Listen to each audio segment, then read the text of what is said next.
Bom dia, crianças do terceiro ano. Sejam todos bem-vindos a mais uma aula. Estamos iniciando nova semana. Que Deus, com sua infinita bondade, nos conceda proteção divina durante todo este dia. Um aviso: assistam às videoaulas, tá certo? De revisão que iniciam hoje para vocês, certo? E verifiquem com bastante atenção a agenda.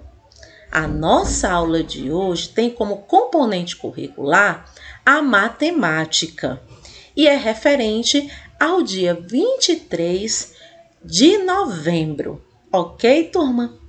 Então, vamos lá iniciar o aulão de revisão. Para início de conversa, ok?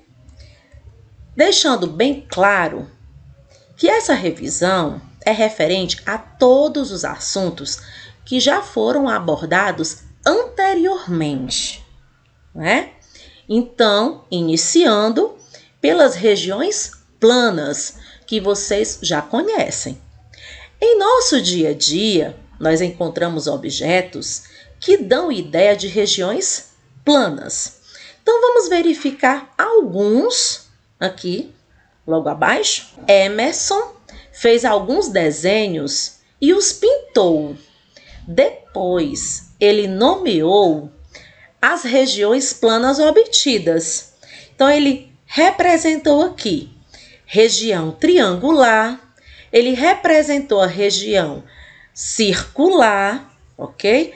A região quadrada e a região retangular.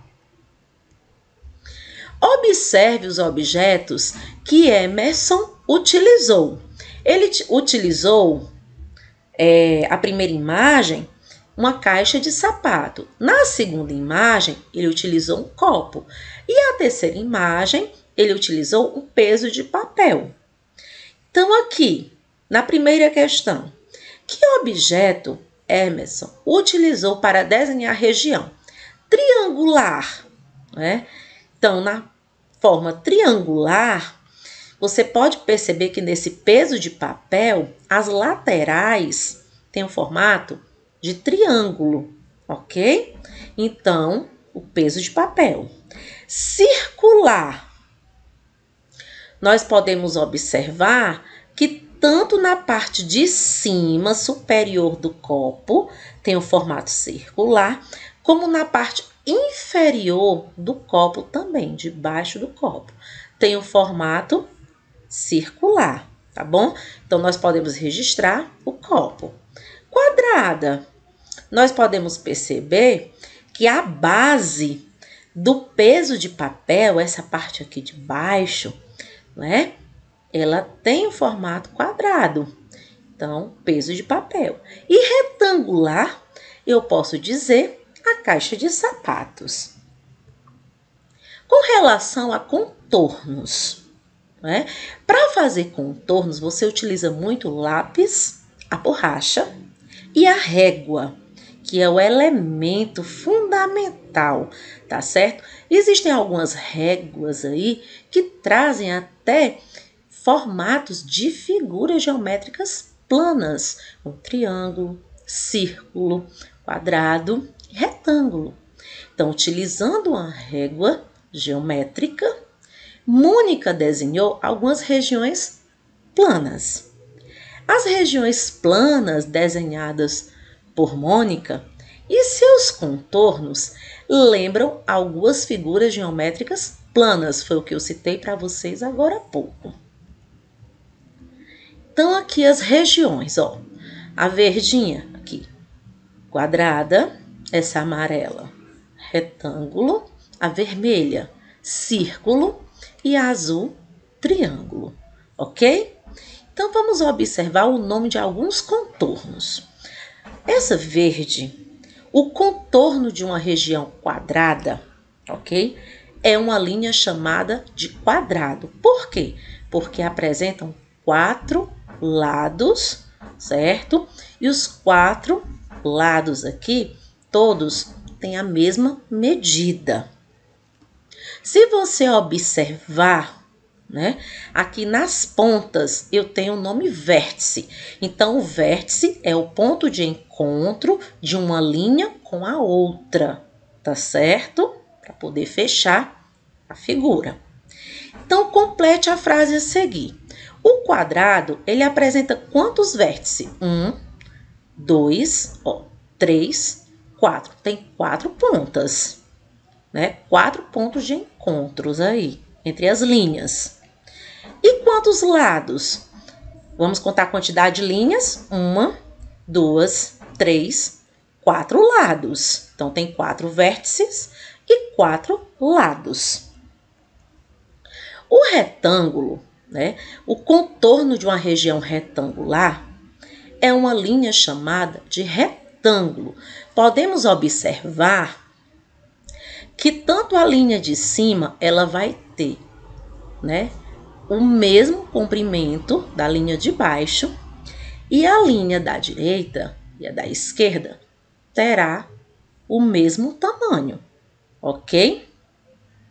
Então, quantos lados tem um retângulo? Podemos observar que o retângulo também apresenta 4 lados e, possivelmente, 4 vértices, que é o ponto de encontro entre as linhas, entre os lados, ok? Na figura azul, eu posso perceber que esse contorno aqui, né, ele tem o formato de um triângulo, certo? Por que triangular? Porque apresentam 3 lados. Na composição dele, eu encontro 3 linhas. 1, 2, 3. Então, o contorno de uma região triangular é uma linha chamada triângulo. Ok? Professora, tem quantos vértices? 1, 2, 3. Então, tem 3 pontos de encontro aí entre as linhas que fecham a figura. Ok? E essa aqui, essa vermelhinha, certo? A última, o contorno de uma região circular, né? Ou círculo, é uma linha chamada de circunferência. A circunferência, ela não apresenta lados, né? E ela não apresenta vértices, ok? Então, nesse caso aqui, essa figura geométrica circular, círculo ou circunferência, não apresenta nem vértice e também não tem lados. Observe a sequência formada por 8 regiões planas. Então, podemos observar aqui, certo? As regiões, uma região retangular, região circular, região triangular, região circular, região retangular, região circular, região triangular, região circular, né? Então, no item A, quais regiões planas foram utilizadas para formar essa sequência? Eu posso dizer retangular, circular, triangular. E assim se repete, né, as regiões planas, tá bom? No item B, das regiões planas representadas a seguir, ou abaixo, contorne, né, ou circule a que não faz parte dessa sequência. A única que não faz parte dessa sequência, ela está numa cor diferente, né, e ela não aparece na sequência, que no caso é o quadrado, ok? Na cor verde e não aparece, então você contorna. E no item C, que região plana aparece mais vezes nessa sequência? O retângulo aparece uma vez, 2 vezes. O triângulo, 1, 2, 2 vezes. E o círculo, 1, 2, 3, 4. Então, quem aparece mais vezes é o círculo, não é? terceira, né, questão aqui está pedindo no enunciado. Em cada item, marque com um X as figuras geométricas planas que podemos obter ao contornar o objeto apoiado sobre uma folha. Depois escreva o nome dessas figuras. Então, nós podemos perceber que no nosso dia a dia, ou seja, no nosso cotidiano, a gente se depara com objetos que têm, não é aí? Simplesmente o contorno, né? Ou então representam figuras geométricas planas. No caso aqui, a barra de sabão. A barra de sabão, né, ela tem um formato o quê? De um retângulo. Olhando para a figura B, eu estou vendo um dado. Então, o dado, né, é uma figura geométrica plana, porque tem o formato de um quadrado. Aqui, esse relógio, ele tem o formato de um círculo. Então, no caso, esse relógio, né, ele representa uma circunferência, né, esse relógio aqui de ponteiros, ok? Por quê? Porque não tem lados, né, porque não tem vértice, tá bom? E nós encontramos no nosso cotidiano, com frequência. Na figura D, eu tenho uma embalagem aqui de chocolate apresentando para vocês. E essa embalagem de chocolate, eu posso perceber que ela nos traz, né, duas regiões planas. E essas duas regiões planas, uma tem o formato de um retângulo, tá bom? Que é essa aqui que aparece o nome chocolate. E essa base aqui, ó, tá bom? Que tem o formato de um triângulo, né? Já na figura seguinte, que é a figura E, né? Essa embalagem de perfume, ela traz aí para nós formato de um retângulo. E a última imagem, que é a imagem F, que é um enfeite de mesa, ela traz duas regiões planas para nós. A base, que tem o formato de um quadrado, certo? E as laterais, que tem o formato de um triângulo. Então, quadrado e triângulo. Ok? Outro objeto de estudo para vocês, turma. A multiplicação envolvendo números terminados em 0.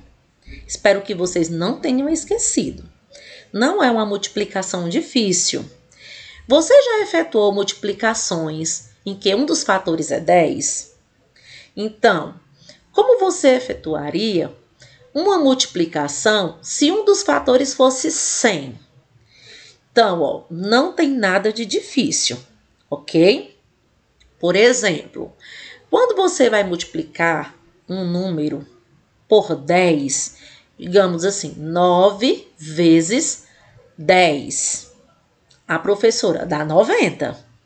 Eu posso multiplicar o 9 por 1, que dá 9.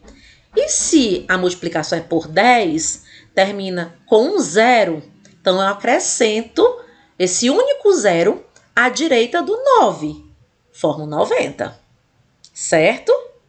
Se eu tenho 9 multiplicado por 100, então eu posso multiplicar o 9 vezes 1, que dá 9.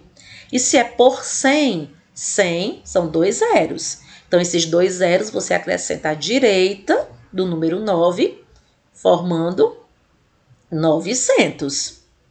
E se eu tenho 9 vezes 1000, 9 vezes 1 é 9, e 1000 termina com 3 zeros. Então, esses 3 zeros você acrescenta à direita do 9, formando um outro número, que será 9.000.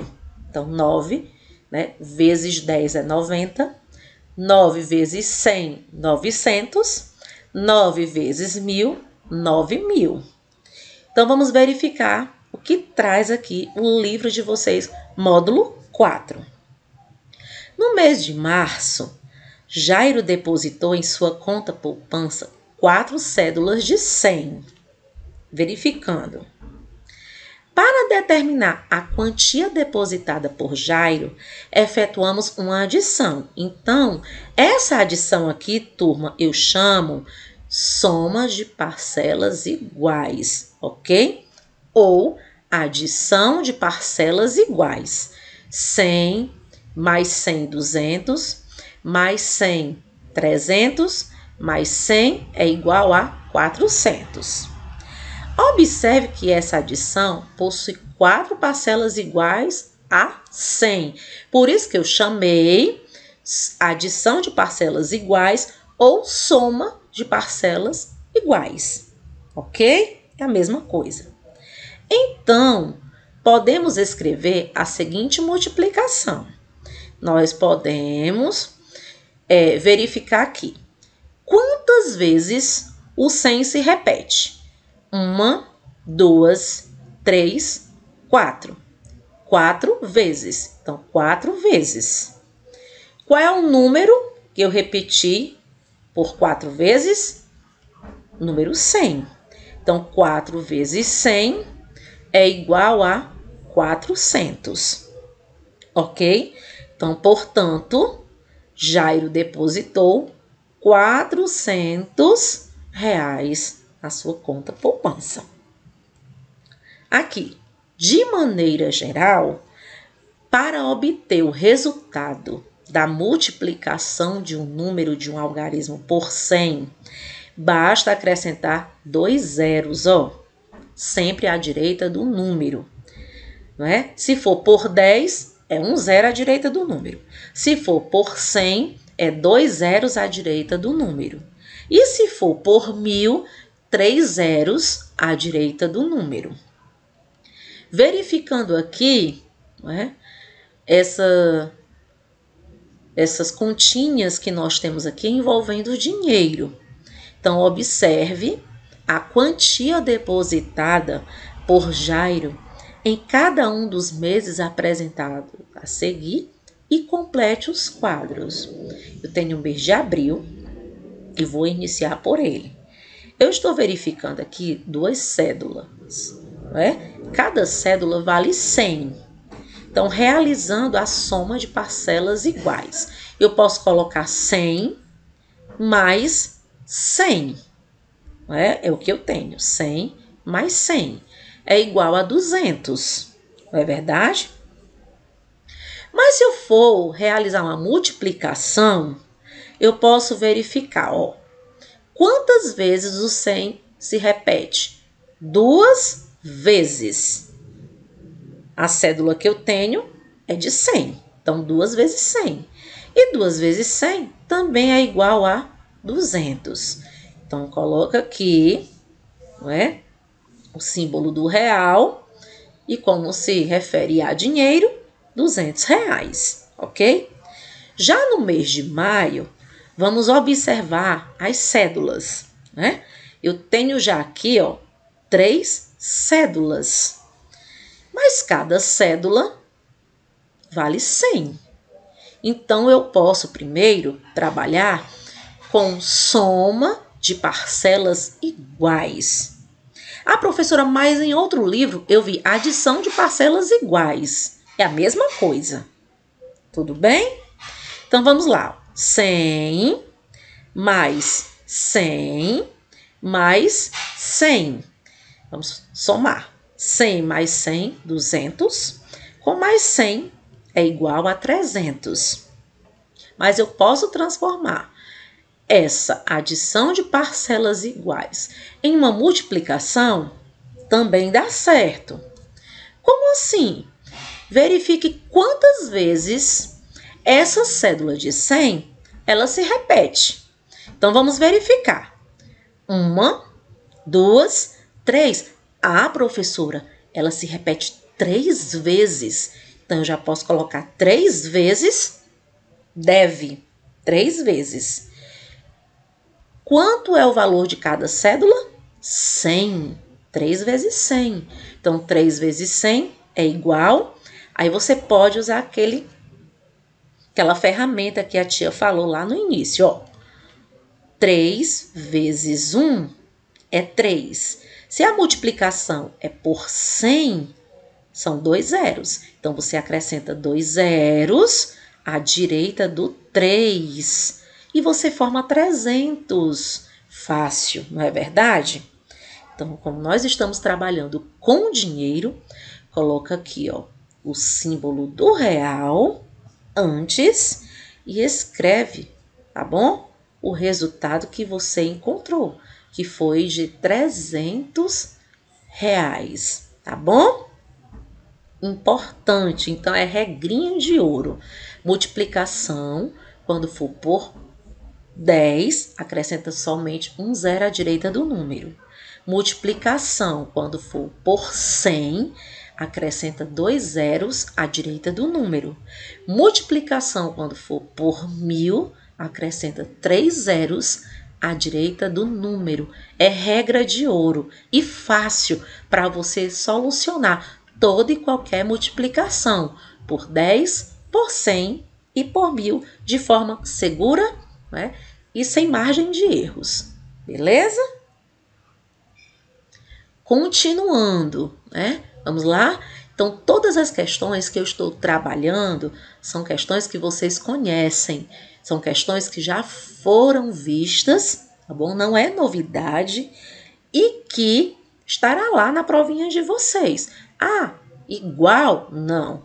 Claro que resultados totalmente diferentes, né? Valores diferentes, mas a resolução parecida com o que eu estou explicando para vocês, ok? Observe como Eugênia fez para calcular mentalmente 4 vezes 20.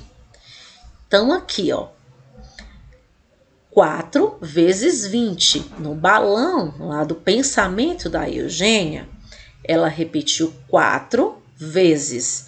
O 20 é 2 vezes 10, não é?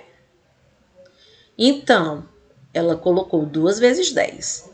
4 vezes 2 é 8. 8 vezes 10 dá 80. Ou então, 8 vezes 1 é 8.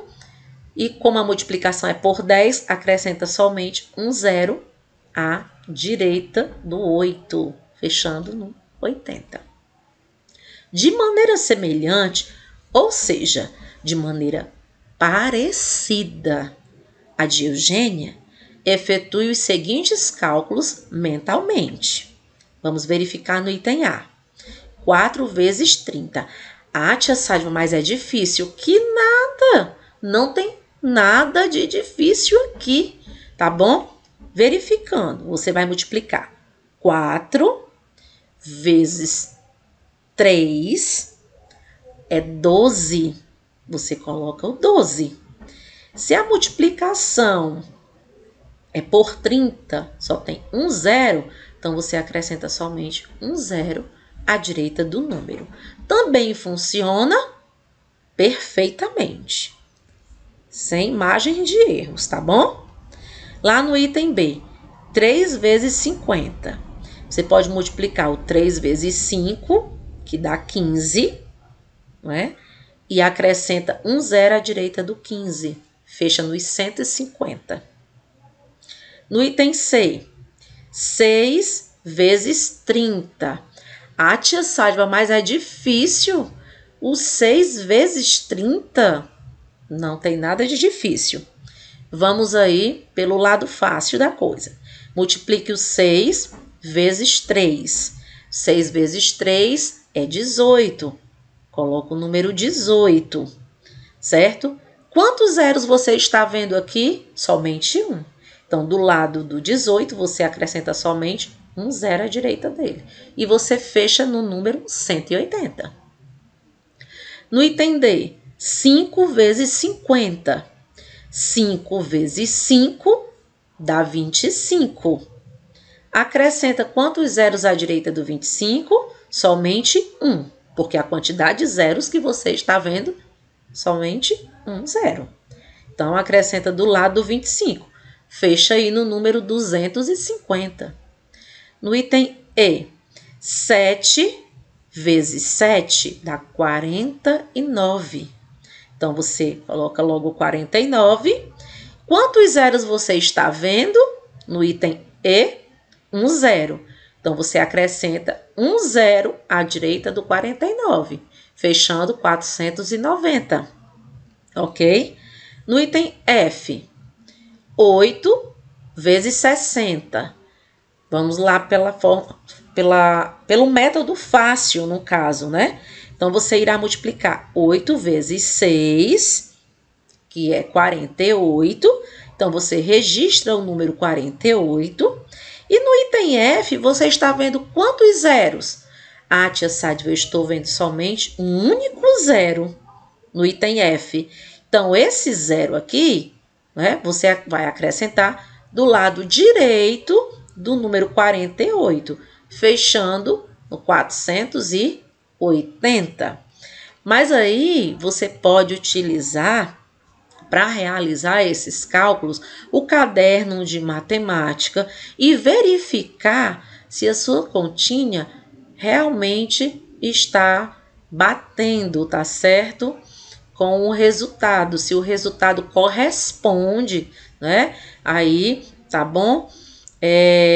Os cálculos, né, que foram lançados aí para vocês, tá bom? Verifiquem aí os resultados, tá bom? Se condiz com a realidade de cada item.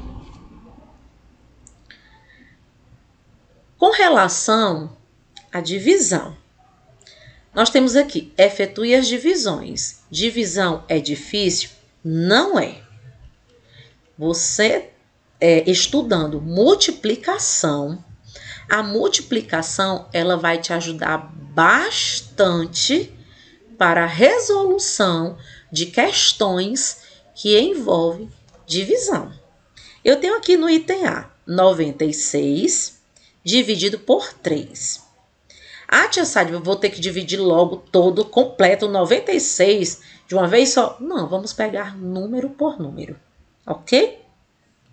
Então, para início, você verifica o 9. 9 dá para dividir por 3? Dá para dividir. Por quê? Porque o 9 ele é maior do que o 3. Então, dá para dividir. Olha lá na tabuada de multiplicação, lá da casa de 3, onde tem 3 vezes 1, 3 vezes 2, 3 vezes 3, 3 vezes 4, 3 vezes 5, 3 vezes 6, 3 vezes 7, 3 vezes 8, 3 vezes 9, 3 vezes 10. Aí você vai verificar qual é o número, certo? De 1 a 10, que multiplicado por 3 vai dar 9 ou chega perto do 9. A tia, na tabuada da casa de 3, lá tem dizendo que 3 vezes 3 é igual a 9. Então, o número que você vai colocar aqui é o 3. Aí você multiplica. 3 vezes 3 dá 9. Então, o resultado 9 você vai colocar embaixo do 9, porque o 9 é o número que você está trabalhando. Aí você vai diminuir. Você tem 9. Retira 9, sobrou o quê? 0. Resta 0. E o 6? Você vai descer o 6 e vai colocar do lado do 0. 6 dá para dividir por 3? Dá, porque é maior. Agora, olha lá na tabuada da casa de 3, qual é o número que multiplicado por 3 dá 6? Ah, tia Sádiva, eu olhando na tabuada da casa de 3, eu vi que 3 vezes 2 é igual a 6. Então, você vai colocar o número 2. 3 vezes 2 é 6. Então, você vai colocar o 6 debaixo do 6. E você vai diminuir. Tem 6. Retirando 6, resta quanto? Resta 0. Ok? Então, verificando e relembrando, revisando os termos da divisão. O 96 eu chamo de dividendo. O número 3 eu chamo de divisor.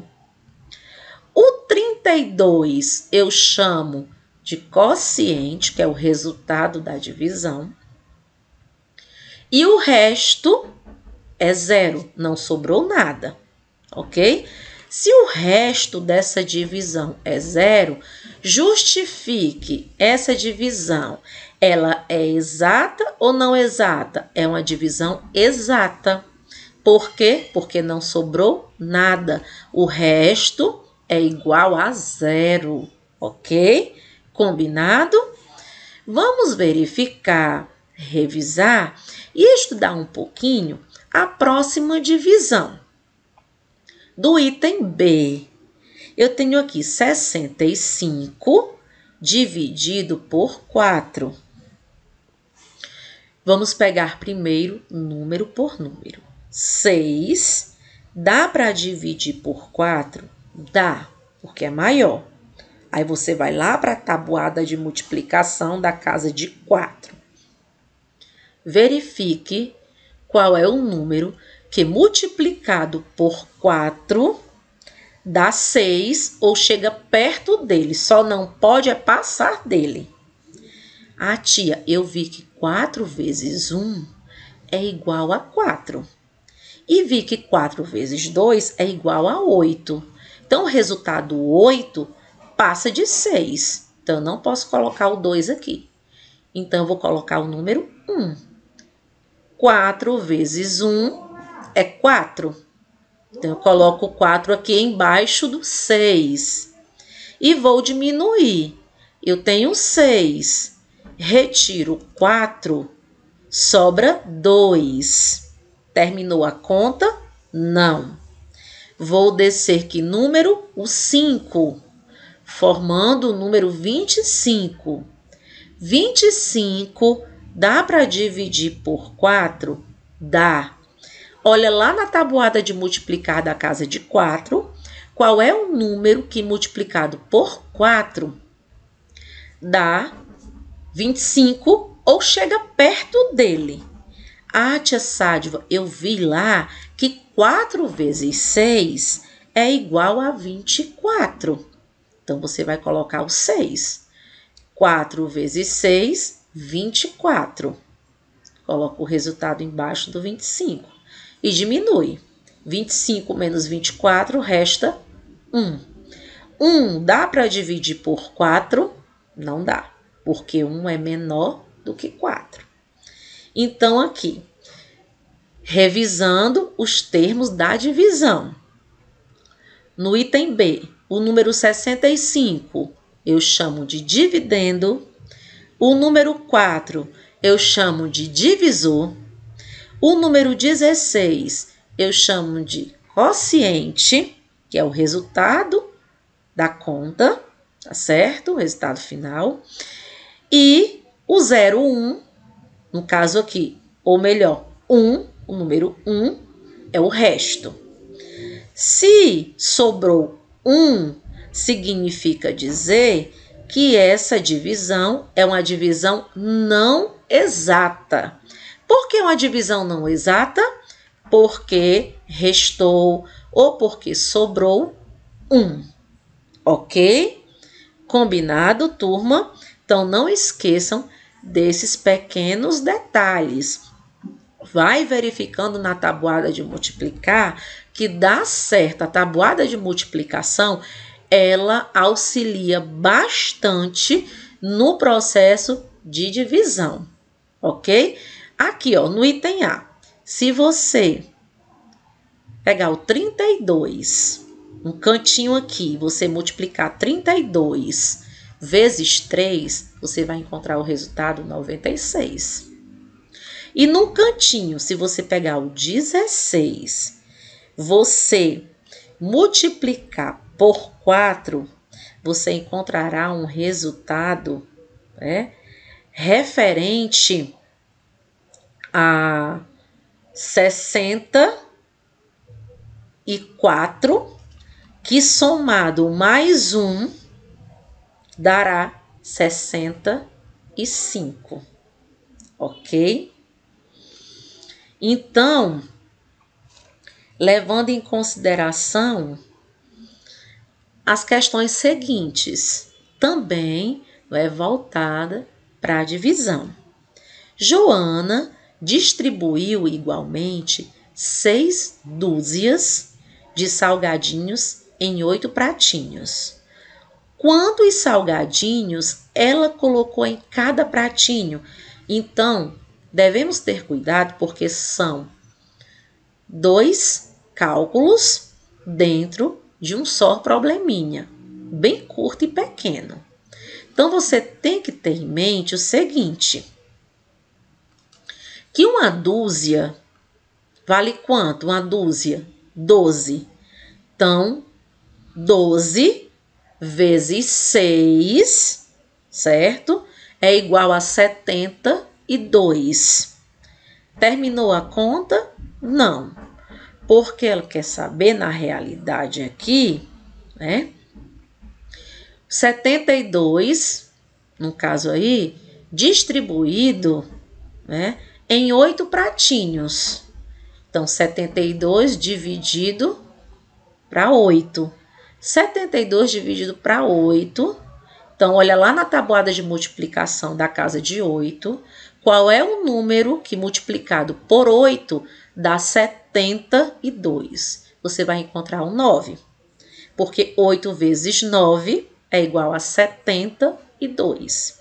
Então, quantos salgadinhos ela colocou em cada pratinho? Então, Joana colocou 9 salgadinhos em cada pratinho. Observe o cartaz aqui, é um cartaz promocional, né? Quer dizer, oferece uma promoção, né? Quer dizer, um preço bem menor de uma pizza. Promoção do dia, pizza de frango, o valor está aqui ao lado, R$18. No item A, quantos reais uma pessoa gastaria se comprasse 3 dessas pizzas de frango? Então, nesse caso aqui, se o valor é R$18, tia Sárgio, eu posso somar 18 mais 18 mais 18? Pode. Eu posso somar o 18 3 vezes a mesma quantidade, 18 mais 18 mais 18? Pode. Também dá o mesmo resultado. Como você também, se pegar o número 18, que é o valor correspondente a uma pizza, e multiplicar por 3, você encontrará um resultado de 54. Então, uma pessoa gastaria R$54 comprando 3 pizzas, né? Nesse valor, claro. No item B, 8 amigos foram a essa pizzaria e gastaram, ao todo, R$96. Se a conta for dividida igualmente entre eles, quantos reais cada amigo vai pagar? Então, vai ser 96 dividido por 8, porque são 8 amigos, 8 pessoas comeram. Então, 96 dividido por 8 é igual a 12. Então, cada amigo, né, vai pagar R$12. Em uma loja, a Adriana pagou uma compra de R$31 com a cédula de 50. Então, no item A, marque com um X o quadro em que está representado o troco que a Adriana deve receber. Então, ela foi a uma loja, né? Fez aí uma compra. Essa compra deu R$31 e ela pagou com a cédula de 50. Então, no caso, você para saber o troco, você vai pegar os 50 no cantinho e vai diminuir 50 menos 31. Vamos ver quanto é que ela vai receber de troco, certo? Aqui, ó. Ela vai receber de troco, no caso aí, o valor referente a R$19. certo? Então, para mim saber o valor referente a R$19, eu vou ter que olhar cada quadrado desse aqui. Aqui eu tenho uma cédula de 10, com uma de 5, que dá 15, com uma de 5, que dá 20, e com uma de 2, que dá 22. Então, ela não recebeu R$22 de troco, de forma alguma. Ela, aqui, no segundo quadrinho, tem uma cédula de R$10, com mais uma de 5 dá 15, R$2, 17, com R$2, 19. Então, ela recebeu de troco R$19. É a que corresponde até ao real momento. E aqui, uma cédula de R$10, com a de R$5 dá 15, com a de R$2 dá 17. E vamos contar as moedinhas, 17, 18, 19, 20. Não, ela não recebeu R$20 de troco. Vamos verificar no item B. No momento do pagamento, a atendente da loja perguntou se a Adriana tinha R$1 a mais. Em sua opinião, por que a atendente fez esse pedido? A atendente fez esse pedido, né, perguntando a Adriana se ela tinha R$1, né, uma moedinha de R$1, para poder facilitar o troco dela, certo? E no item C, quantos reais a Adriana vai receber de troco se der mais R$1 para a atendente? Se ela tivesse repassado uma moedinha de R$1, né, para a atendente, com certeza ela não teria recebido R$19 de troco. E sim, ela teria recebido de troco o valor correspondente a R$20, né? Porque para facilitar o troco, ela tinha lá uma moedinha de R$1 e ela repassou essa moedinha para a atendente de R$1, facilitando o troco dela. Ela receberia, nesse caso, R$20, ok? Vamos observar aqui uma questão voltada para gráfico, turma. O título do gráfico: quantidade diária de legumes vendidos por certo supermercado em uma semana em quilogramas. Então, verificando aqui, nós temos aqui, ó, na horizontal, os dias, né? Semana. E nós temos na vertical a quantidade. Então, aqui, ó, no item A, em qual dia dessa semana foi vendida em quilogramas a maior quantidade de legumes? A maior quantidade de legumes é que tem a maior barra aí, né, no caso, na vertical. E a maior barra na vertical, no caso aqui, é a barra que traz aí o número 212, ok? Então, esse número 212, aqui, ó, essa barra aqui vertical, tá bom? É referente a que dia da semana? Sexta-feira. E a menor quantidade de legumes, certo? É a barra na vertical que traz um menor número. E o menor número aqui, certo? É referente a 180. E o 180, essa barra aqui na vertical, corresponde a que dia da semana? A nossa terça-feira. No item B, de acordo com o item A, calcule a diferença entre a quantidade de quilogramas vendida nesses 2 dias. Então, quando eu falo diferença, você tem que lembrar que você deve subtrair. Então, nesses 2 dias, então vamos verificar lá os 2 dias, voltando. O da sexta-feira, que é 212, e o da terça-feira, que é 180. Então, 212, que é um valor maior, menos 180. E 212 menos 180, você diminuindo, você encontrará o resultado de 32. Então, a diferença entre a quantidade de quilogramas vendido nesses 2 dias foi de 32 quilos. Próximo. Ao todo, quantos quilogramas de legumes foram vendidos de segunda-feira até sexta-feira? Volta lá no gráfico. Você irá somar 200 mais 180, mais 205, mais 198, mais 212, mais 193. E você encontrará o resultado correspondente a 995. E no item D, escreva em ordem crescente, quer dizer, do menor número para o maior número, certo?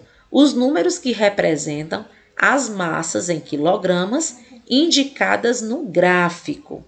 Então, ficará 180, 193, 198, 200, 205 e 212. Verifiquem que lá no gráfico de barras verticais, certo? Em cada barra, nós temos aí, certo? A quantidade correspondente, ok? Então, você vai verificar do menor, né, ao maior, certo? Sempre seguindo essa ordem crescente.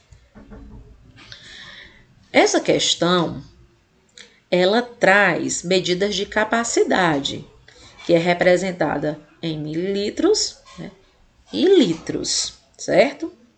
Suponha que você possui os 2 baldes abaixo. Como você faria para obter exatamente 2 litros de água em um dos baldes? Então, o primeiro balde, você tem 5 litros de água. E no segundo balde, 3 litros, né? Então, como você faria no caso aí, certo? Para obter essa quantidade, né? Você,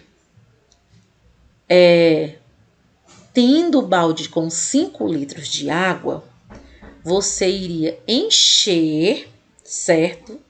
Você despejaria, né? Aí, uma quantidade, tá bom? Referente a 3 litros nesse balde ao lado, tá bom? Seria o balde menor, até enchê-lo, né? Completamente. E desse modo, você iria perceber que o que sobraria, no caso aí, seria correspondente aos 2 litros de água, né, do balde maior, certo?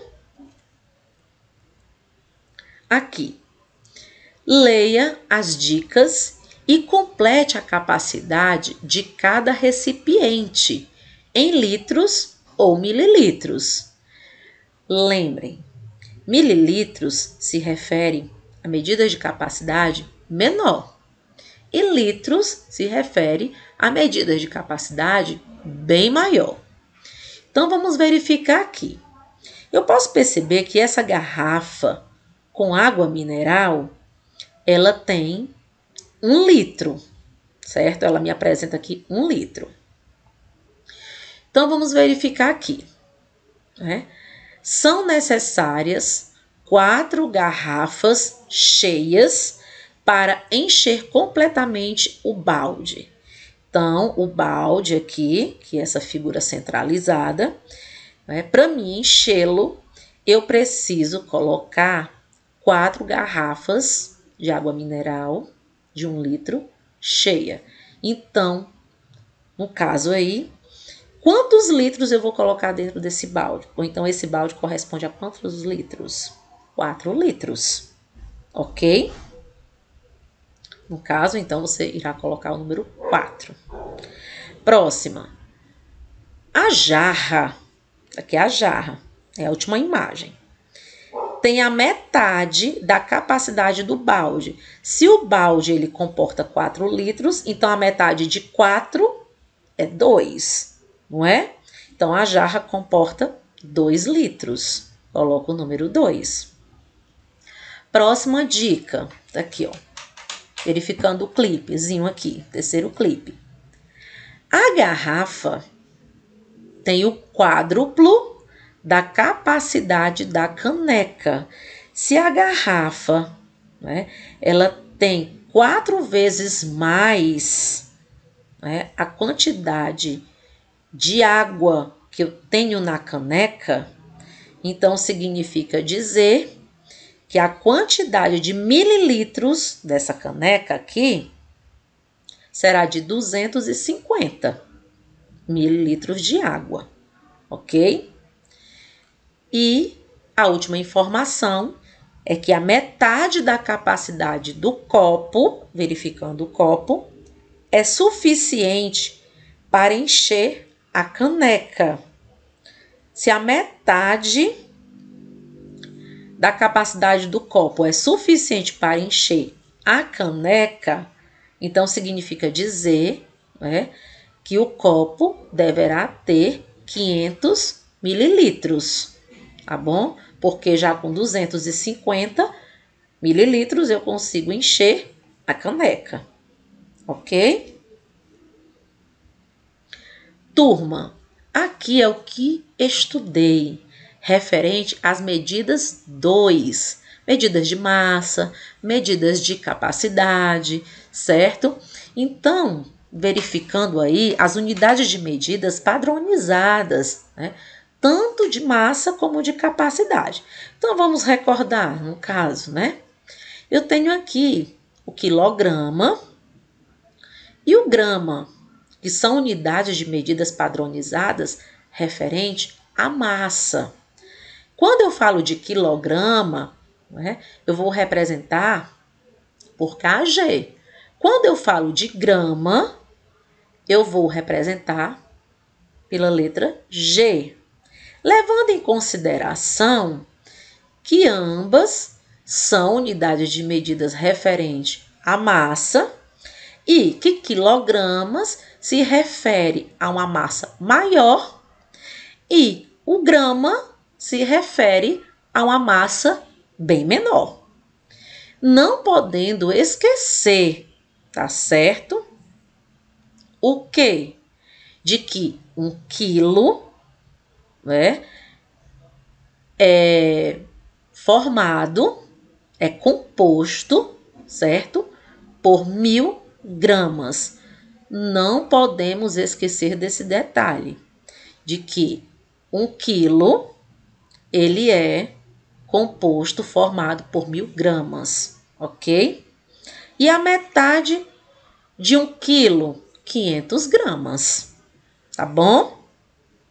A balança, reforçando para vocês, ela é um instrumento utilizado para verificar, para medir massas. Então, nós temos vários frutas, legumes que nós compramos, certo? Carnes, peixes, né? E são, eles são aí pesados, né? Por esse instrumento aí, né? Que é a balança. Então, nós temos aqui a balança de 2 pratos, que é uma balança bem antiga, tá bom? E bem rudimentar, né? Mas pouco se vê, mas ainda a gente ainda encontra ela na feira de São Bento, quando a gente chega ali no mercado para efetuar uma compra, né, de uma carne ou de um peixe, né, coisa assim, a gente se depara que alguns vendedores, eles ainda costumam, pelo fato da forma de manuseá-la, né, que eles acham bem mais prática e pelo já o tempo que eles têm, né, e pelo conhecimento que eles têm da balança de 2 pratos, eles acham até mais fáceis, né? São as pessoas mais antigas, as pessoas que têm mais idade, né? E essas pessoas costumam aderir à balança de 2 pratos. Já, né, em alguns supermercados, né, nós temos lá na parte dos frios, né, na venda da carne, do peixe, né, nós temos lá a balança digital. na padaria, a gente se depara com a balança digital, né? Até mesmo para verificar a massa do pão que a gente está comprando, né? Tá certo? E quando eu falo de litro ou mililitro, eu estou me referindo a medidas de capacidade, certo? Então, são unidades de medida padronizadas, mas referente à capacidade. Então, levando em consideração o seguinte, que o litro está relacionado a uma quantidade maior, né? E o mililitro é uma medida de capacidade menor, ok? Não podendo esquecer que 1 litro corresponde a 1000 mililitros, ok? Então, aqui, alguns produtos que são vendidos de acordo com a sua massa, como eu falei, né? Frutas, verduras, carne, o peixe, e alguns produtos que são vendidos de acordo com a sua capacidade. Nós temos a água, nós temos o refrigerante, nós temos o suco, ok? Então, meus amores, esse foi o aulão de revisão. Espero ter contribuído bastante para com o seu aprendizado, ok? Então, para vocês, bons estudos, boa prova. Estarei torcendo pelo seu sucesso. Um grandioso abraço da professora Sádiva.